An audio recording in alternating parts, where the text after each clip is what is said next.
Hello, everyone. Thank you so much for joining today's community meeting and education session from BIST and BIAR. Today's topic, we will be discussing understanding and managing the nervous system during ABI recovery, which is such a helpful topic. We're really excited to hear from Tess. Tess is a registered PT and who will be hosting an interactive workshop focused on understanding and managing the nervous system during concussion and brain recovery.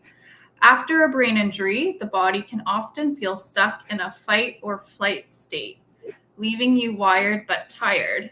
In this session, we will explore the science of why this happens, the importance of working with our nervous system in rehab, and transitioning into a guided experiential practice. Participants will learn practical breathing exercises and grounding techniques designed to reduce overstimulation, manage stress, and promote recovery. So I would like to please give a warm welcome to our guest speaker, Tess. All right, thank you so much, Madison. By the way, for the people coming in today, welcome. I'm also looking at some people here in the room, so if you see me going back and forth, I'm talking to the camera and to some people behind the camera. But thank you so much for the introduction and having me today. So my background is in physiotherapy, and I'm really passionate about the nervous system and especially its relation to brain recovery. And I think whether you're dealing with a severe, a mild traumatic brain injury, or anything in between, the nervous system just plays such a vital role in how we recover. So I'd like you to, to take you into the world of the nervous system. And first of all, have a better understanding of what actually happens after a traumatic brain injury. And the first thing I want to touch on is the invisible cost of dealing with an invisible injury. And I want to share a short story of a patient of mine who came into our clinic a few months ago. She's been dealing with post-concussive symptoms for over 6 years. And I asked her, so what has been the progress you've made so far in these 6 years? And it took her a second before she answered. And she looked at me and she said, well, Tess, I've learned to fake looking like I'm fine. Life goes on, but nobody's able to tell I'm not fine anymore, whereas I feel terrible. Hi, welcome. And that stopped me for a second because I thought to myself, well, that's not progress, that's survival. That's our nervous system still feeling like you need to fight every day. And often we all know, or you know way better, what all that masking truly costs. To wake up every single morning and having to decide which battles am I going to pick today? Am I going to the grocery store? Am I picking up my kids from work, from school?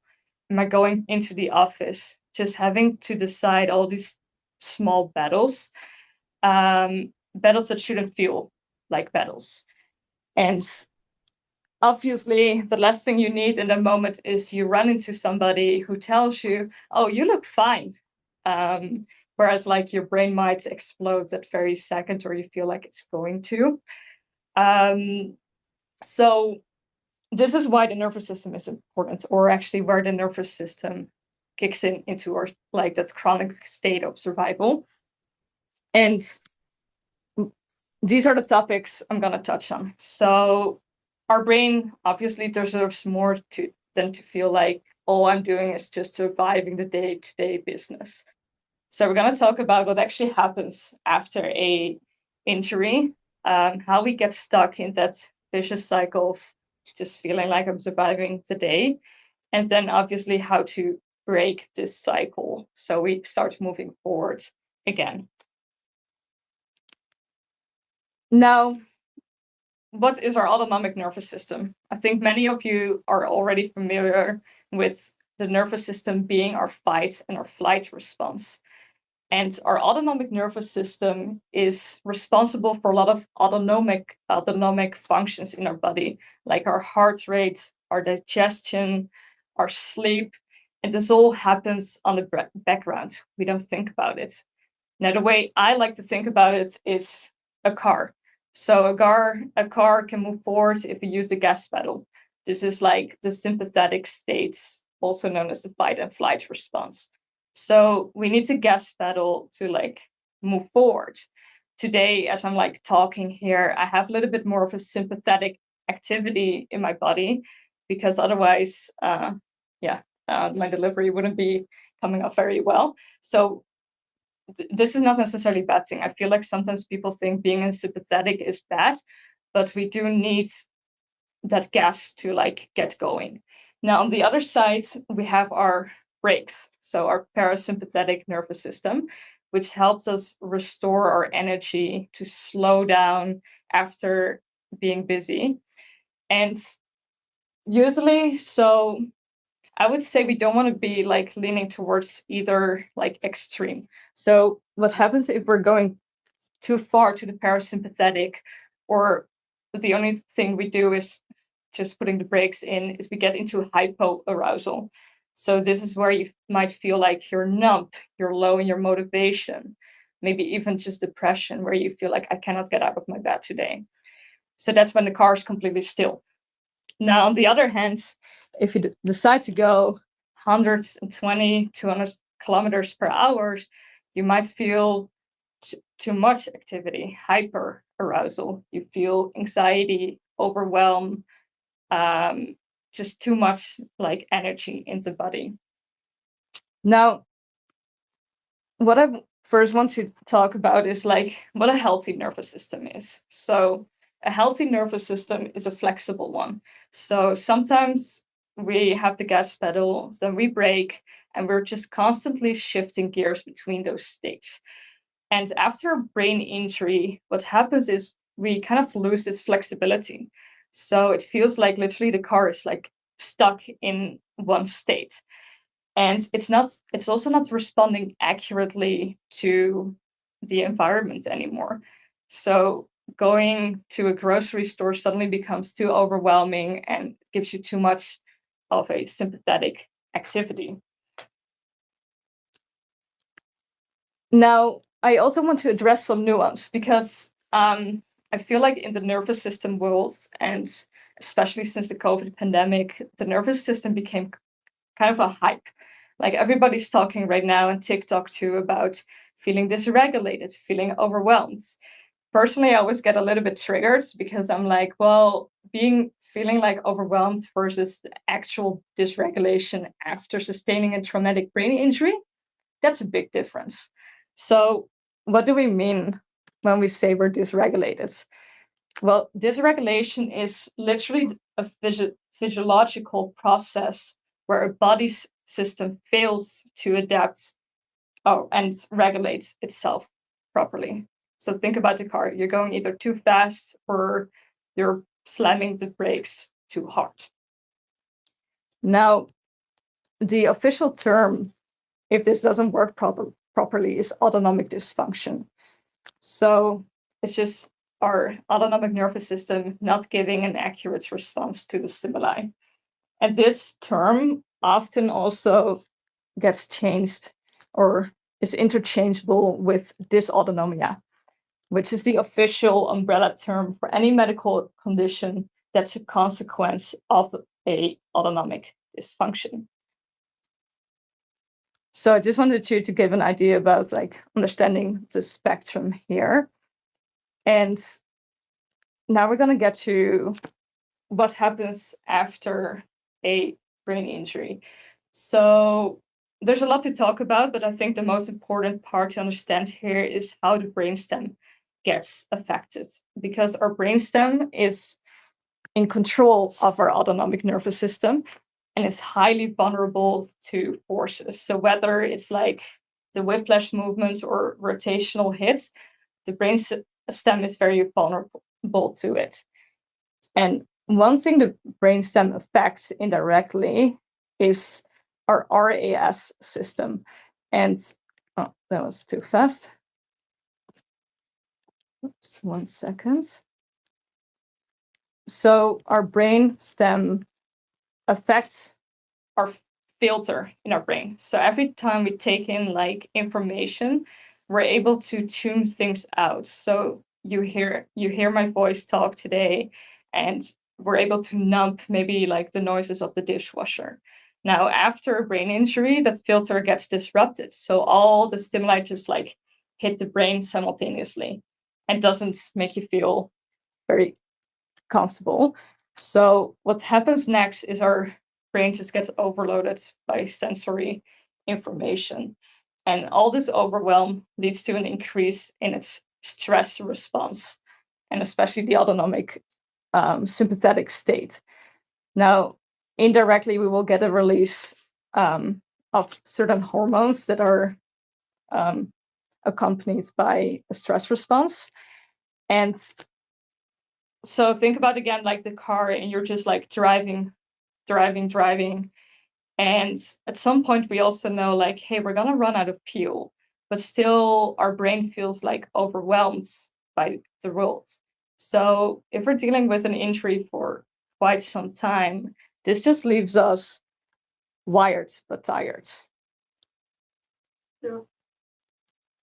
And another important thing to understand is how a nervous system can get disrupted, not directly, but kind of secondary, because other systems are out of balance. So what this means is, for example, any pre-existing conditions like depression, anxiety, ADHD, this can already like affect how your nervous system responds and how sensitive it is to our environment.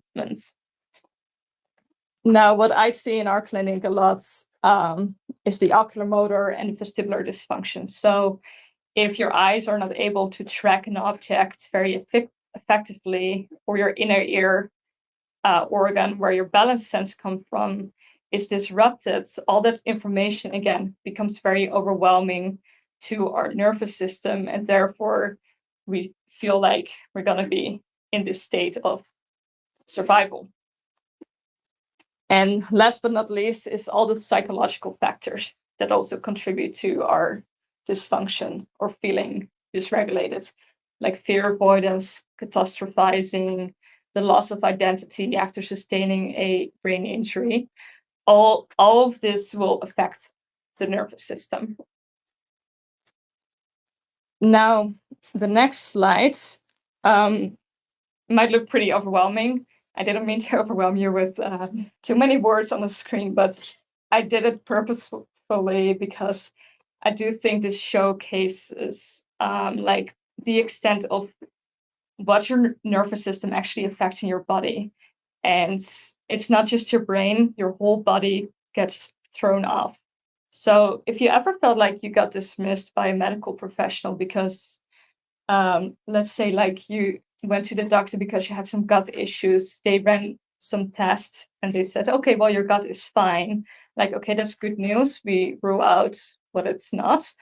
But we still know that the nervous system affects how all these organs function.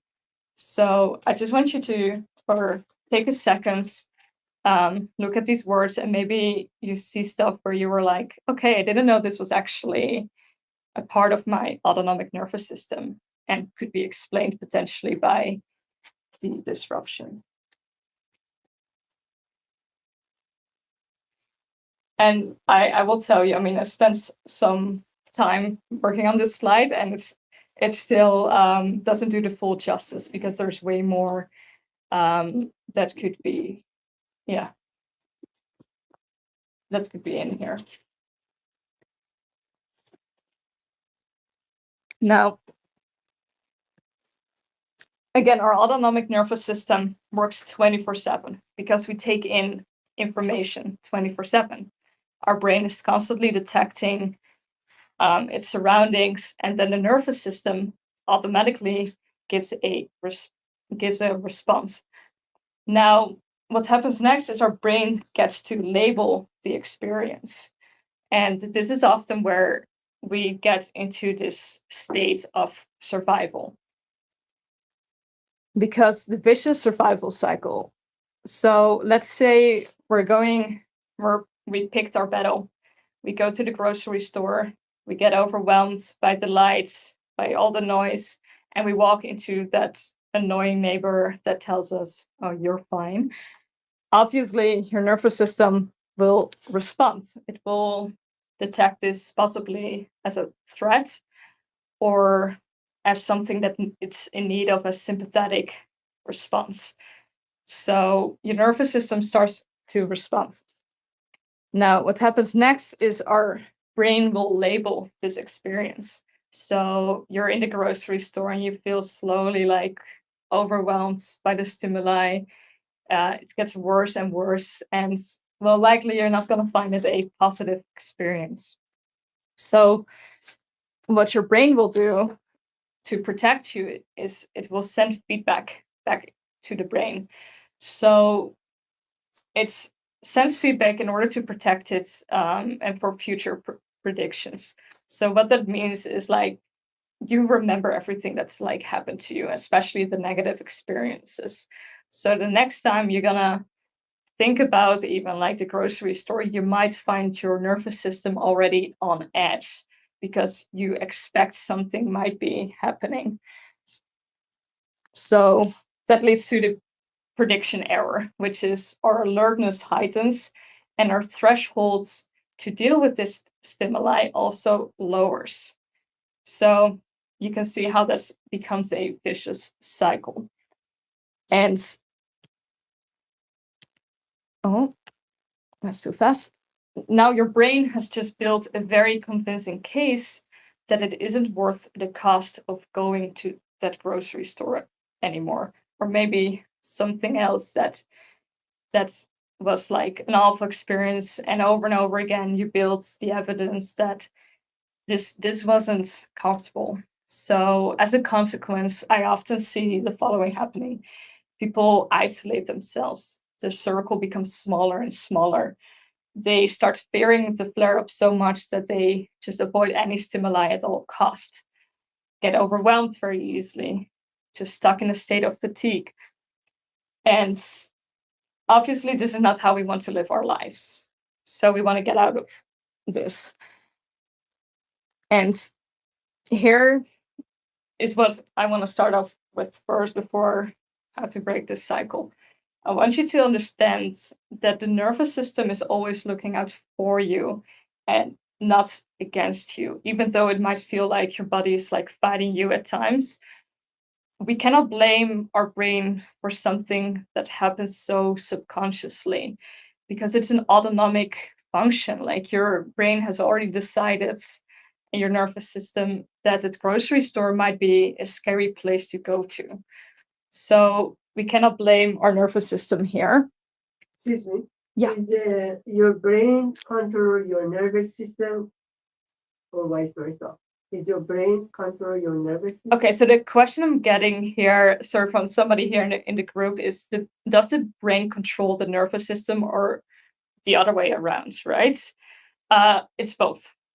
Because the parts of the brain, like the brainstem, is in control over the autonomic nervous system. So in a way, it would be the brain first, nervous system second. But it happens so fast that you can kind of see it simultaneously. So they both work together and control each other.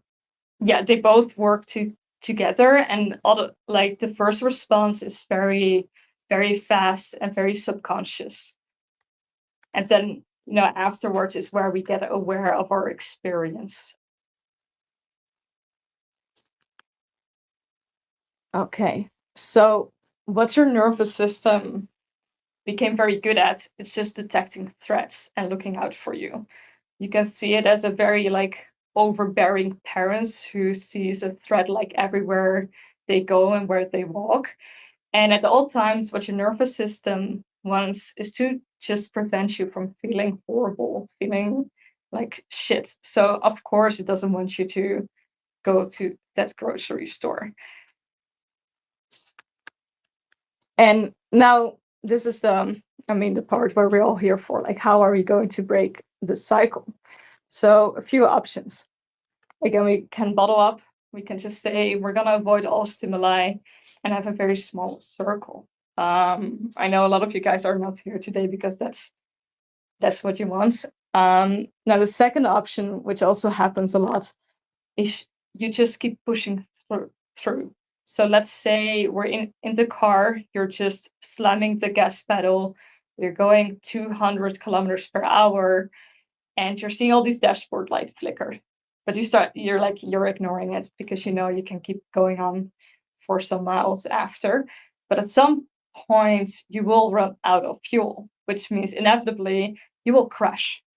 So that could lead to people who find themselves like, oh yeah, I'm always pushing, ignoring, masking. And then the next day you're paying the bills and you just need to be in a dark room to recover. Now that's the second option. Now the third option is we learn to fine tune our nervous system. So we learn for the nervous system to give an accurate reaction to all that stimuli again, for it not to become so overwhelming. So if you're still with me, we're gonna pick option C today. And when we're talking about what does nervous system regulation means, now, again, I think because of TikTok, there's a lot of like misunderstanding of what is nervous system regulation. So first of all, I want to address it's not about always keeping your head cool, getting rid of a symptom or uncomfortable sensations, because frankly, life is stressful. So we cannot avoid stress, but we do need to make sure that we respond and cope with it in a better way that makes you feel less overwhelmed.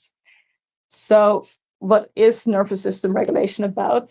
It's about recalibrating your response, learning to cope in a very overwhelming world and becoming more resilient as a consequence. Now, here we go back to the basics. We cannot control the first response.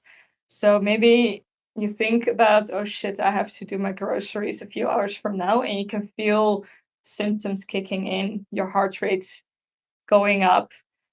It happens so fast that we cannot control it. But what we can control is the next one. Okay.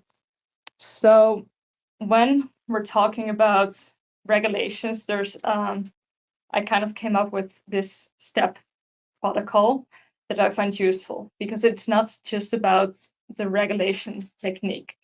And we want to make sure that once we do regulate, we make it more successful. So the first step we're going to talk about is awareness, because we cannot regulate any sensation if we're not aware of what's happening in our bodies.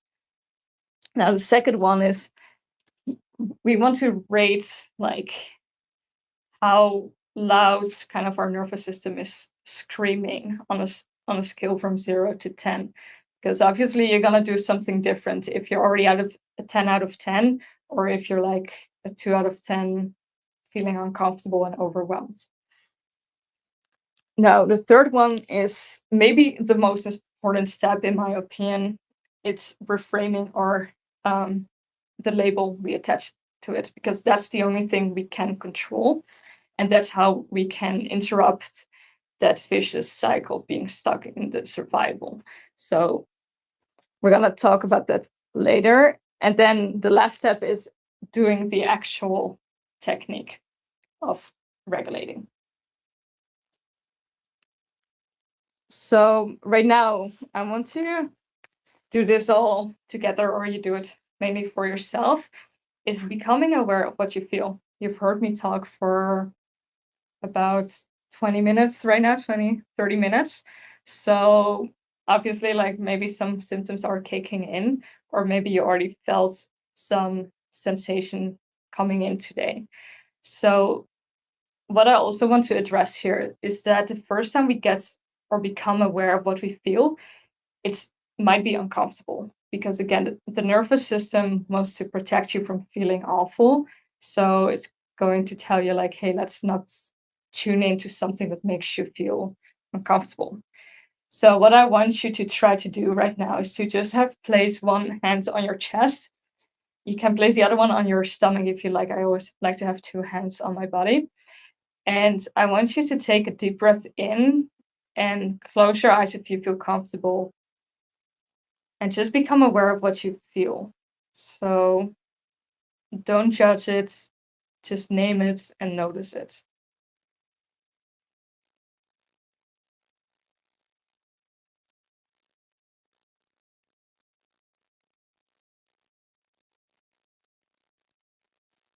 Now, I definitely feel my neck is tensing up or has been tensed.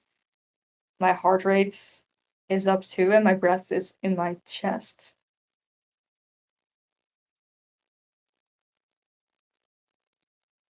Okay, so going to step number 2 is how loud is my nervous system screaming? So is it throwing a complete tantrum, like 10 out of 10?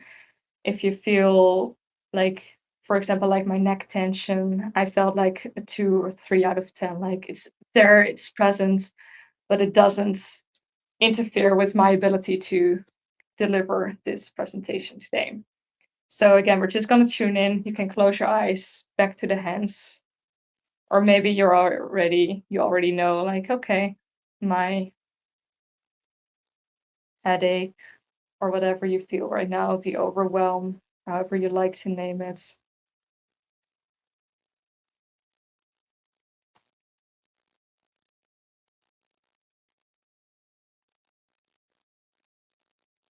All right. Now, I do want to say up front here, so let's say like things are pretty much the point of like the 10 out of 10. And again, think about a little kid in the grocery store throwing a tantrum, and you're telling the kid like, oh yeah, no, just go to your breath, calm down.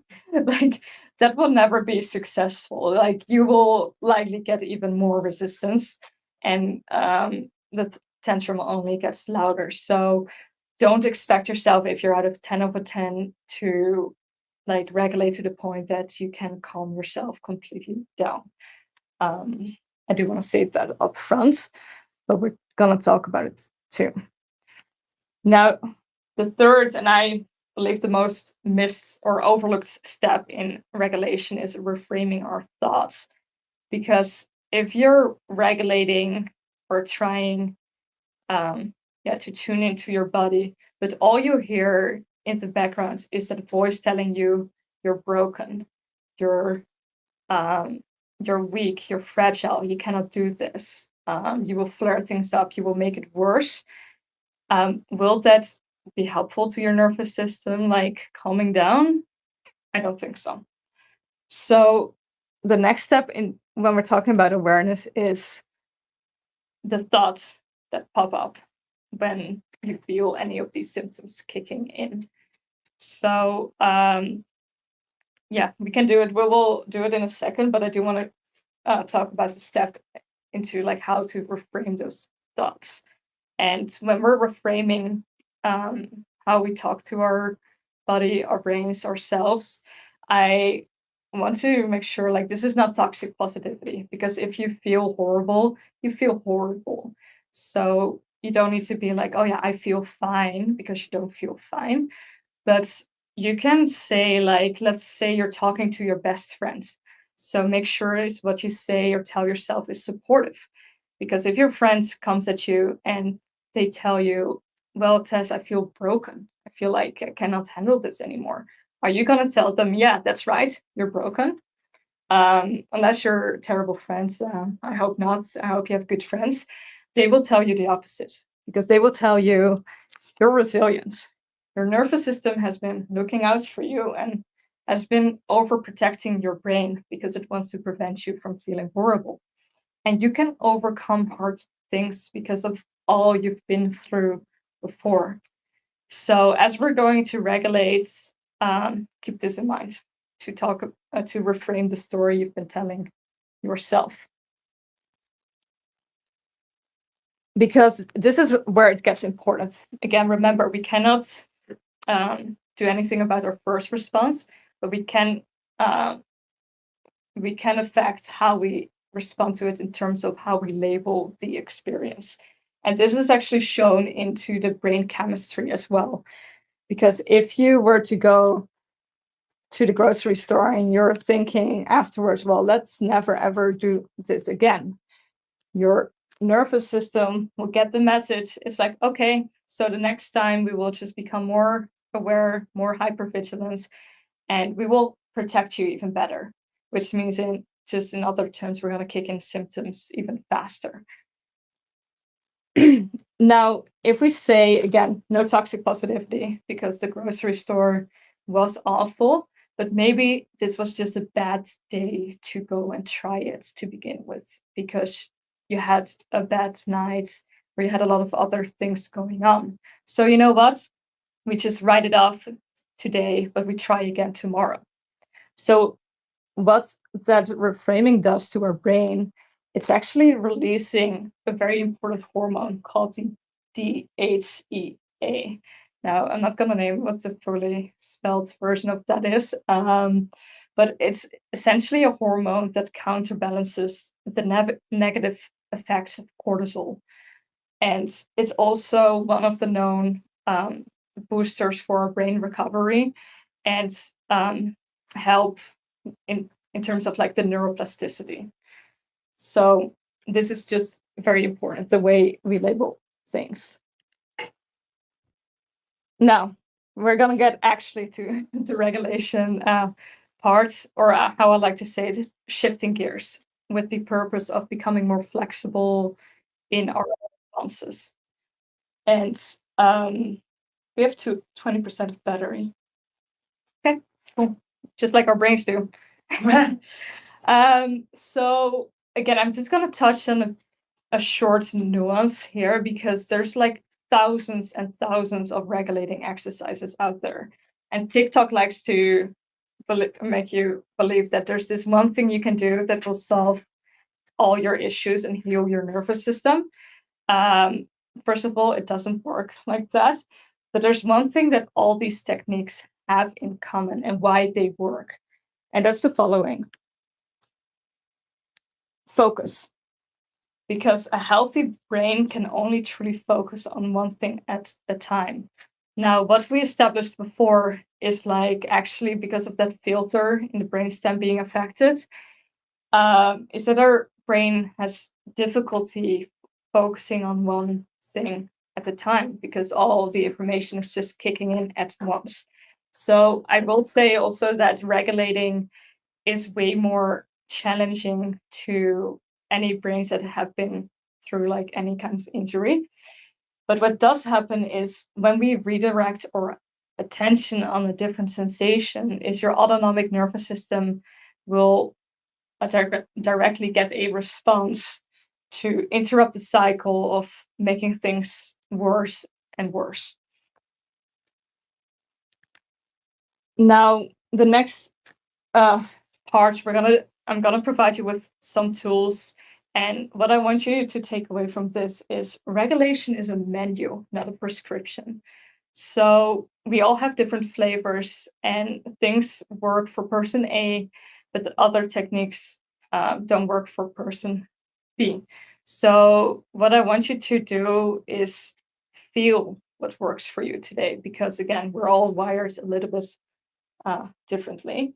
But you can screenshot this slide if you want to, because I do like to use different techniques in different circumstances. For example, if you're out of like the 10 out of 10 throwing a tantrum in the grocery store, going to box breathing is, again, you go from like 200 kilometers per hour to just hitting the brakes very aggressively. Again, that doesn't make your nervous system feel very better. So you want to do something that's a little bit more active, like getting rid of some of the energy. But we will talk about that when we're going to do the regulation. So the first technique that I truly love in terms of, let's say, you picked your battle you go to a birthday party, go out with the friends, and at some point you start to feel a bit uncomfortable. Your toilet is your best friend, so you take yourself away from the situation first. You become aware of what is going on in your body, like what we did before. And then we do this thing called palming, because we're going to take away some of the stimulation we're getting through on a day-to-day basis. So what we do with palming is I want you to cup your hands, and now you can either just place them over your eyes and close your eyelids, or you can use the thumb pad up here and place it directly over your eyelids. So you're gonna put a bit of pressure onto your eyes, only if that feels comfortable. So here we're just shutting out the light. So one stimulus less to be busy with. Simultaneously, what I always like to do here then is just focusing on the breath. So again, we're shifting our attention from the uncomfortable, overwhelming feeling to something else. So you're just gonna breathe in through your nose and exhale.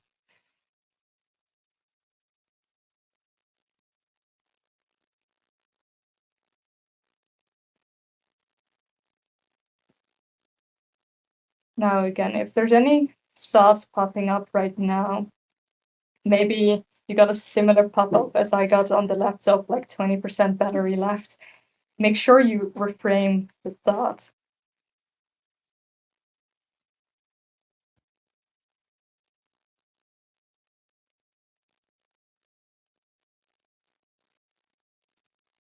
Okay, coming back into this space. And that might be sometimes overwhelming too. So the next one is the box breathing. So this one, I feel like whenever you have time to do this, like you're at home, nobody's asking anything of you, like that's when you want to pay attention to a little bit more of a longer like regulation session. So one breathing technique I find very useful is box breathing. So what you do essentially is you breathe 4 seconds in, you hold it for 4 seconds, 4 seconds out, and then 4 seconds hold. So we're gonna do this for about a minute too. Again, I just like you to place your hands on your chest and your belly. Optional is to close your eyes, because if closing your eyes makes you feel more uncomfortable, again, we don't do it. But if it helps you tuning into your breath, then feel free to just close your eyes. Okay, so now I'm gonna count. So taking deep breath in, 2, 3, 4, and holds, 2, 3, 4, and exhale, 2, 3, 4, and holds, 2, 3, 4, and in, 2, 4, holds, 2, 3, 4, and exhale, 2, 3, 4, and hold. Now, I'm also gonna stop talking because I want you to either just count in your head, taking away the auditory overwhelming noise of my voice.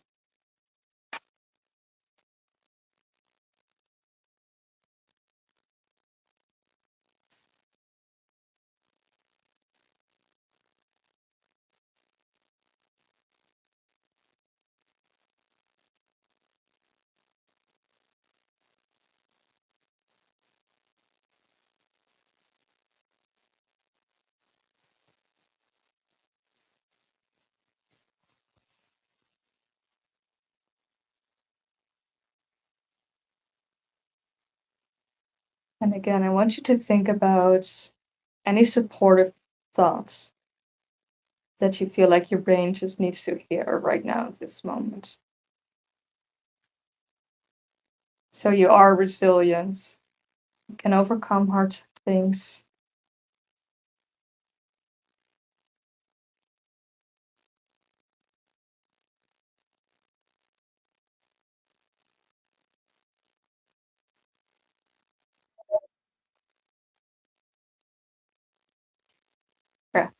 down to 5%. So we need the battery. 60 minutes, that would be good. So the next technique is meant for when we, again, when we're like a little bit closer to a higher sympathetic like state, and we just want to kind of like release some of that energy that's going through us at 200 kilometers per hour per miles. So again, we're dealing with brain injury. So sometimes like the shaking can feel a little bit like heavy to our body. So you can make it very small, and you can make it very big. But what I essentially want you to try is you're just gonna like shake things up.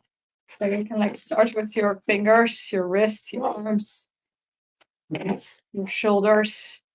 And I always like to make this intuitive. So you just feel like, oh yeah, there's certain body part that just wants to get going. Like let it shake, let it go out.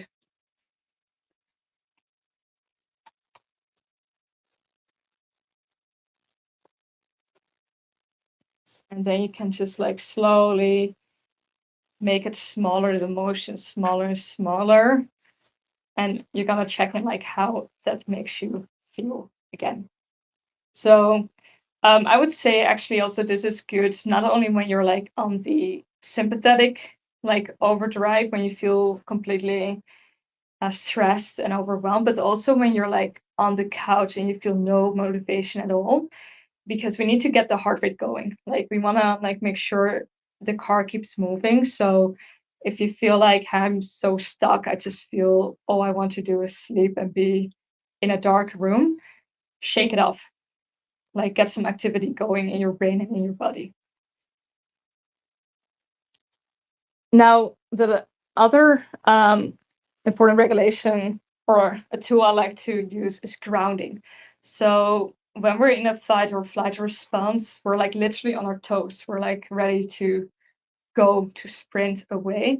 So if we tell our body where we are in space, it will immediately just like break the system a little bit. So what I want you to do is you're just gonna work from like bottom up.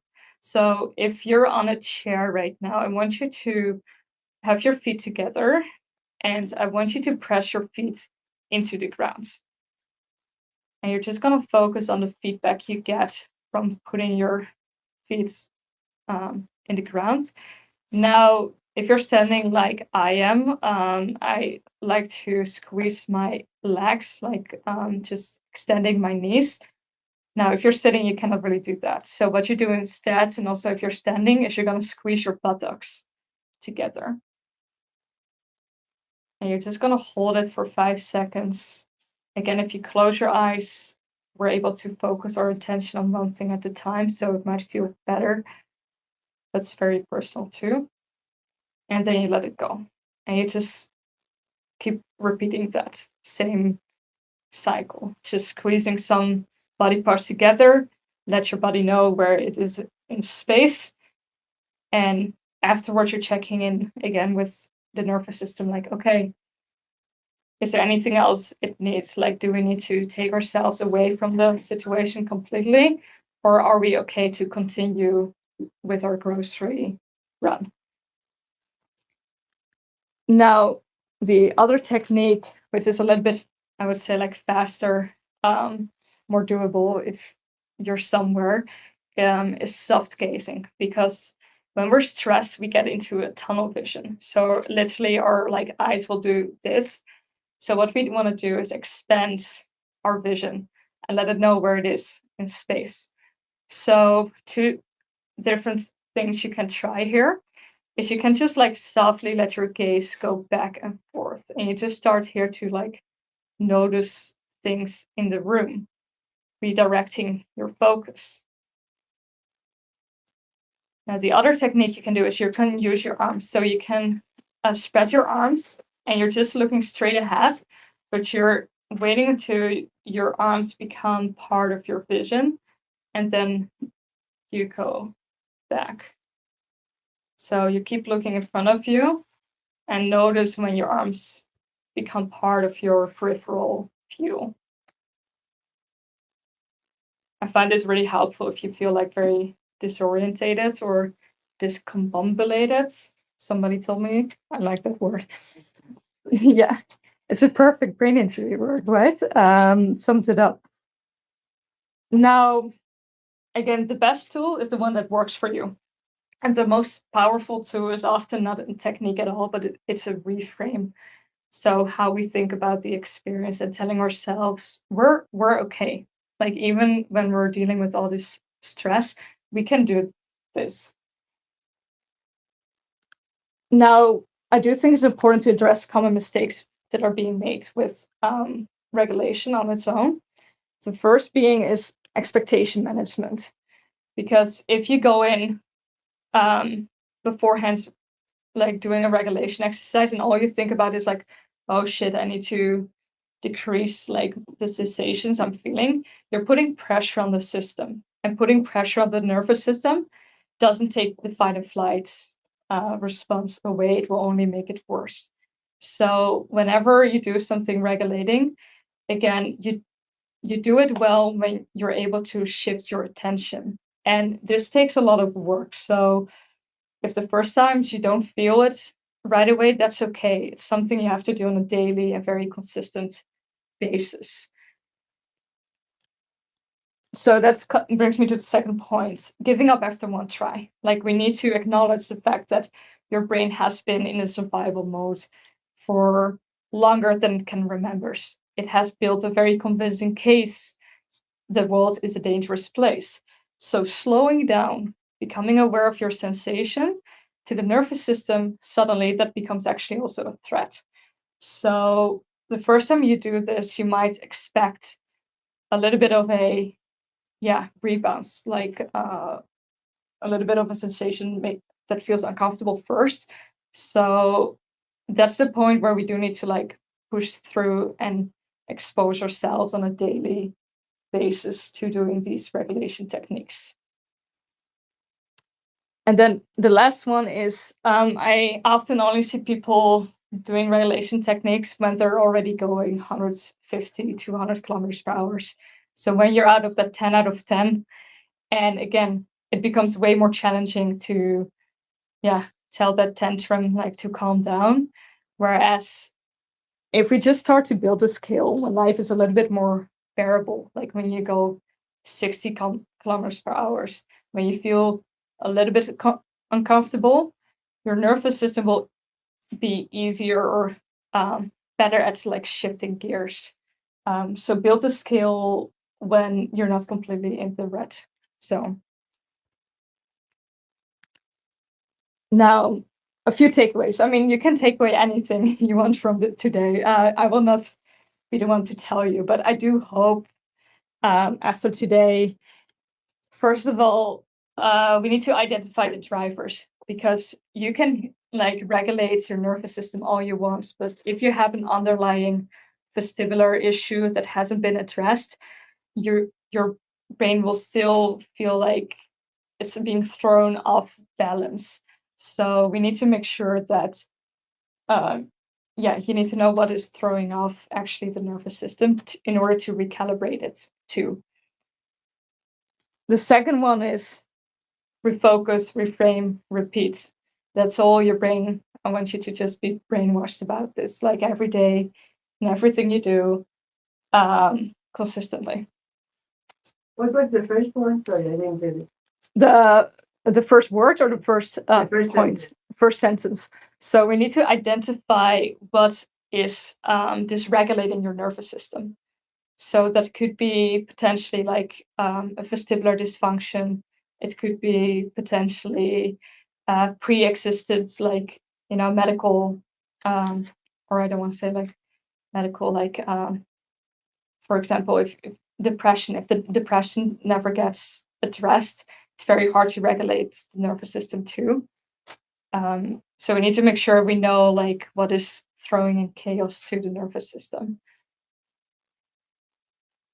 And then the third one is, remember, the nervous system is always looking out for you. It became incredibly good at protecting you, and it's looking out for you, not against. because your nervous system learned to protect you, and now it's our job to teach it how to trust again. And again, trust is built over time because we got all this evidence that the world was a scary place. So now we need to start gathering evidence that we can trust our senses, we can trust the world, and that's hard. Now, first of all, thank you for all your attention because I know that's hard too. I have an Instagram page called Stasis Rehab. You can, scan the QR code, follow me. I will share more of all this stuff on my socials. I work at Concussion Rehab, which is a clinic downtown and next to Sherwin Station. So you can also just explore the website, look for yourself, like what do we do? Now, something else I've been doing myself is offering free consultations. So it's basically just a meet and greet for 20 minutes where we explore, hey, are we the right address to help you out with whatever like points you feel stuck in? And then we can identify the drivers, like why is your brain not picking up? Why is it still stuck in this survival state? And find you a way to move forward. Now, I also want to mention this. The patient I talked about in the beginning, the one who came in with 6 years of post-concussive symptoms, she came in yesterday and I asked her, so actually I'm going to tell your story, if that's okay with you. And I asked her, how do you feel right now about that masking? And she's like, I don't. I stepped out of like the survival cycle. And this is just after working for 2 months, 3 months together. So I also want to say, like, whether you have been stuck for 2 months, years, like it is possible to move forward. So thank you again. I guess we open up the discussion, which could be potentially coming from the Zoom meeting or the people up here. So yeah.